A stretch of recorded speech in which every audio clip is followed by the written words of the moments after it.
నంద్యాల జిల్లా నందికొట్కూరు నియోజకవర్గం పరిధిలోని పగిడ్యాల మండల ప్రజా పరిషత్ కార్యాలయంలో నిర్వహించిన కార్యక్రమంలో ప్రజా వినతుల గ్రీవెన్స్ కార్యక్రమంలో నియోజకవర్గ ఎమ్మెల్యే గిత్తా జయసూర్య పాల్గొన్నారు. ముందుగా జ్యోతిరావు పూలే వర్ధంతిని పురస్కరించుకుని చిత్రపటానికి పూలమాలలు వేసి నివాళులు అర్పించారు.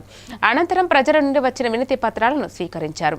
వారి సమస్యల పరిష్కారం కొరకు సంబంధిత అధికారులకు ఆదేశాలు జారీ చేసి వినతులపై తగిన చర్యలు తీసుకోవాలని కోరారు. ఈ కార్యక్రమంలో తహసీల్దార్, ఎంపీడీఓ అధికారులతో పాటు మండల టీడీపీ నాయకులు పాల్గొన్నారు. అలాగే రైతాంగానికి సంబంధించినటువంటి ముఖ్యంగా ఈరోజు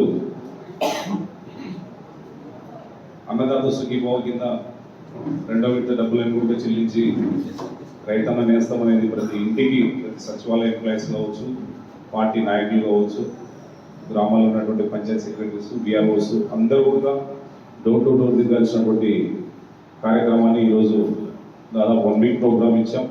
ఆ 1 వీక్ ప్రోగ్రామ్ కూడా అందరూ కూడా చాలా సక్సెస్ఫుల్గా మన కాన్స్టిట్యున్సీ ముందంజలో ఉంది. కాబట్టి దీనికి మీకు అందరికీ నా ప్రత్యేకమైనటువంటి ధన్యవాదాలు తెలియజేస్తున్నాను. మండల ఆఫీసర్స్ అందరూ కూడా మంచి చొరవతోని ప్రతి గ్రామంలో ప్రతి రైతు దగ్గరికి వెళ్ళి వారికి పాంప్లెట్ ఇచ్చి ముఖ్యమంత్రి గారి యొక్క సందేశాన్ని వినిపించి వాళ్ళకు భవిష్యత్తులో ఏ విధమైనటువంటి పంటలు వేసుకుంటే మనకు లాభసాటిగా ఇబ్బంది పడేటువంటి పరిస్థితులు ఉంది. ప్రజలు కావచ్చు, అధికారులు కావచ్చు, అందరూ కూడా. అయితే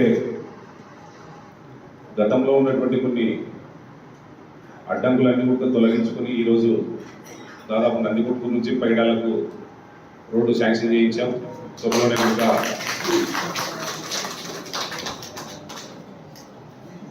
శంకుస్థాపన అంటే భూమి పూజ చేసి ఇంకా పనులు ప్రారంభించే దిశగా మనం ముందరు పోతున్నాం. అలాగే రైతాంగానికి సంబంధించినటువంటి ముఖ్యంగా ఈరోజు అన్నదాత సుఖీభావ కింద రెండవ విడత డబ్బులను కూడా చెల్లించి రైతన్న నేస్తం అనేది ప్రతి ఇంటికి, ప్రతి సచివాలయ ఎంప్లాయీస్ కావచ్చు, పార్టీ నాయకులు కావచ్చు, గ్రామాల్లో ఉన్నటువంటి పంచాయత్ సెక్రటరీస్, విఆర్ఓస్ అందరూ కూడా డోర్ టు డోర్ దిగాల్సినటువంటి కార్యక్రమాన్ని ఈరోజు దాదాపు 1 వీక్ ప్రోగ్రామ్ ఇచ్చాం. ఆ 1 వీక్ ప్రోగ్రామ్ కూడా అందరూ కూడా చాలా సక్సెస్ఫుల్గా మన కాన్స్టిట్యున్సీ ముందంజలో ఉంది. కాబట్టి దీనికి మీకు అందరికీ నా ప్రత్యేకమైన